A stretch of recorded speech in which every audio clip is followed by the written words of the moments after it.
students, this is the book of class 5th environmental studies textbook अपना परिवेश. This book is according to your 5th board syllabus.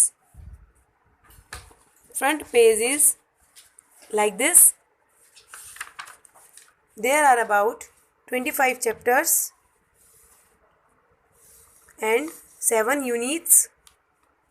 The first unit is our surroundings and culture, and first chapter is understanding our relations. Now I am starting the first unit and first chapter. Our surroundings and culture. Understanding our relations यानी हमारे रिश्तों की समझ, हमारे रिश्तों को समझना. रिश्ते क्या होते हैं? रिश्ते वो होते हैं जो हमारे बर्थ से लेके यानी हमारे जन्म से लेके हमसे जो लोग जुड़ते हैं उनसे हमारा एक रिलेशन बन जाता है, एक रिश्ता बन जाता है. जैसे हमारा सबसे फर्स्ट वाला रिलेशन होता है हमारी मॉम और हमारे डैड से, जो हमारे पेरेंट्स होते हैं. Sanjana and Salma used to study together in a school. Sanjana was very sad one day. Sanjana and Salma used to study together in a school. यानी संजना और सलमा दोनों एक ही स्कूल में साथ साथ पढ़ती हैं और साथ साथ स्कूल जाती हैं. Sanjana was very sad one day. यानी संजना एक दिन बहुत उदास होती है. Salma asked her. सलमा उससे पूछती है. क्या पूछती है? Why are you so sad today? ये क्वेश्चन पूछती है. Why यानी क्यों, are you यानी तुम, so sad today यानी तुम आज बहुत उदास क्यों हो. संजना said तो संजना कहती है My mother's health is bad. मेरी मम्मी की तबीयत ठीक नहीं है. सलमा said तो सलमा बोलती हैं Don't worry. Don't worry यानी तुम चिंता मत करो. We will sit together in intermission. intermission यानी रिसेस. जब आप स्कूल जाते हैं तो स्कूल में ब्रेक मिलता है. कुछ पीरियड पहले पढ़ाई करते हैं और बीच में ब्रेक मिलता है, फिर से पीरियड आते हैं उसमें हम पढ़ते हैं और फिर हमारी छुट्टी हो जाती है.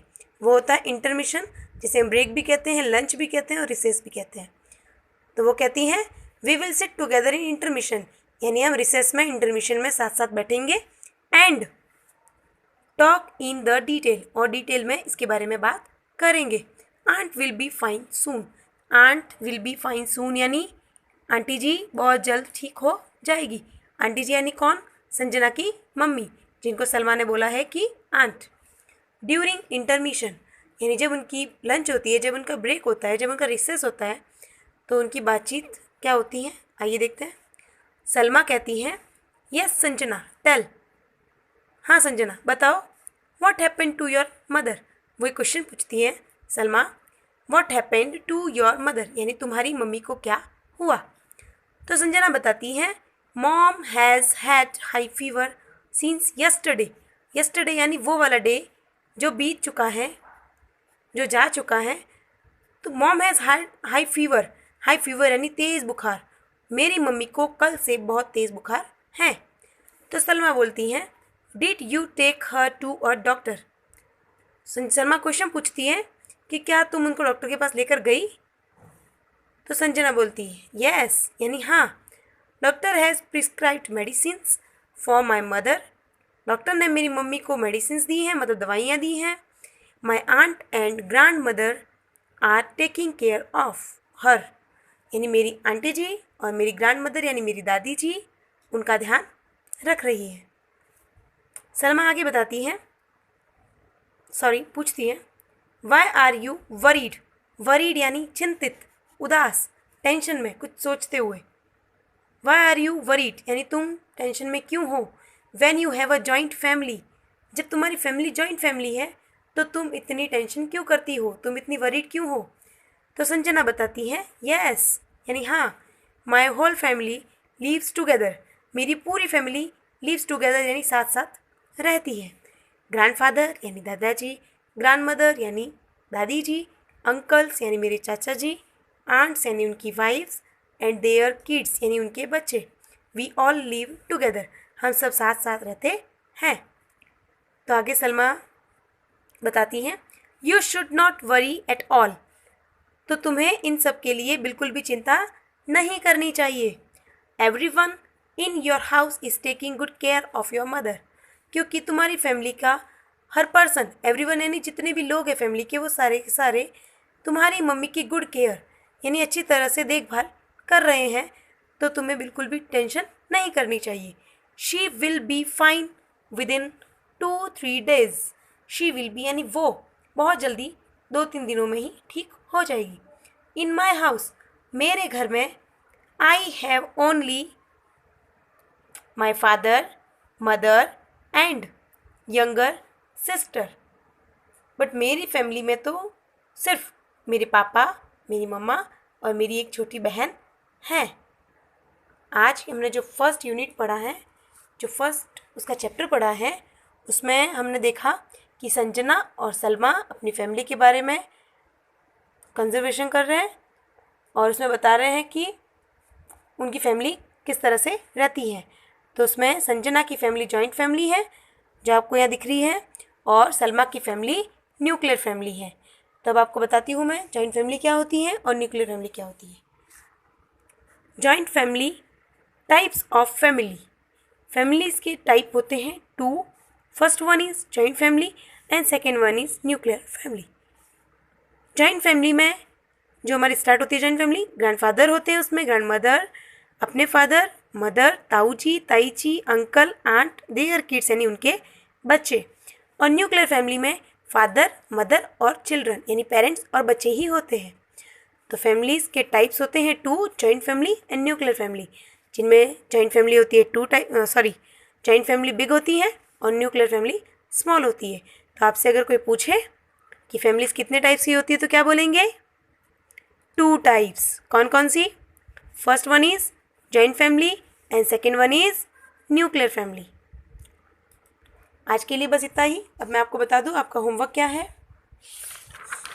इस चैप्टर की वर्ड मीनिंग्स है जिसके लिए जो आपके काम आएगी इस चैप्टर में, और मैंने उनकी हिंदी भी उसके सामने लिख दी है ताकि आप उसको पढ़ के सीख सको, उसको लर्न कर सको और अपनी नोटबुक में राइट भी कर सको।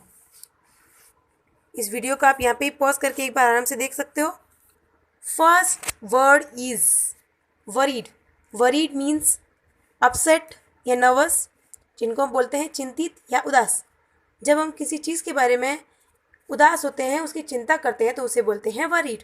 बिहेवियर यानी वे ऑफ एक्टिंग या हैबिट्स, जो हमारी आदतें होती हैं, जो हमारा व्यवहार होता है, जिसके तहत हम बच्चों से बातें करते हैं, बड़ों से बातें करते हैं, हमारा रहने का तरीका, हमारी अच्छी आदतें, हमारी बुरी आदतें, सब होता है हमारा behaviour.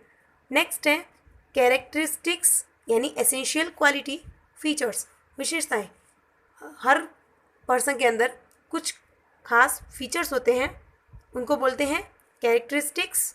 Next generations, the propagation of living organism यानी हिंदी में उनको बोलेंगे पीढ़ियाँ। जैसे हमारे परदादा, उनके बेटे दादाजी, दादाजी के बेटे पापा जी, और पापा जी के बेटे हमारे भाई, तो वो है जनरेशन। नेक्स्ट है इनहेरिटेड यानी सक्सीड टू, विरासत में मिला। जो चीज़ें हमें पुरखों से यानी पूर्वजों से आगे मिलती रहती हैं वो होती हैं इनहेरिटेड। जैसे हमारे परदादाजी से हमारे पापा जी को खेत मिला, तो वो भी विरासत है। जैसे हमारे पापा जी हाइट लंबी थी और हमारी हाइट भी लंबी है, तो वो हमारी हाइट हमें किससे मिली? हमारे पापा जी से, तो वो भी विरासत में मिली हुई है। नेक्स्ट है genetics, the study of inherited characteristics, जिसको हिंदी में बोलेंगे आनुवंशिकी। जेनेटिक्स यानी जो हमने अभी ऊपर पढ़ा इनहेरिटेड, उसकी जब स्टडी करते हैं, जो विरासत में मिली हुई चीज़ें हैं, उनकी स्टडी को बोलते हैं जेनेटिक्स। ओके, आई थिंक आपको समझ में आ चुका होगा। और ये हमारी वर्ड मीनिंग्स, जिसको आपको अपनी नोटबुक में, एक अच्छी सी नोटबुक लेके, बड़ी सी, ये इस तरह से, और सिंगल लाइन की लेनी है, थोड़ी सी छोटी भी ले सकते हो, कोई प्रॉब्लम नहीं है। सिंगल लाइन की लेनी है। इससे पहले आप 4 लाइन वाली यूज़ करते थे, बट अब आप बड़े हो चुके हो, 5th क्लास में आ चुके हो, थोड़े रिस्पॉन्सिबल भी हो चुके हो। आपको अपना वर्क ब्लू पेन से करना है। एक्चुअली मैं इसको ब्लैक पेन से कर चुकी हूँ, बट आपको ये ब्लू पेन से करना है, जिसमें आपको HW लिखना है, डेट भी लगानी है, यहाँ पे पेज नंबर लगाने हैं, यहाँ पे सब्जेक्ट और फिर क्लास का नंबर, ये आपको फर्स्ट पेज पे ही लगाना है, डेली लगाने की कोई ज़रूरत नहीं है।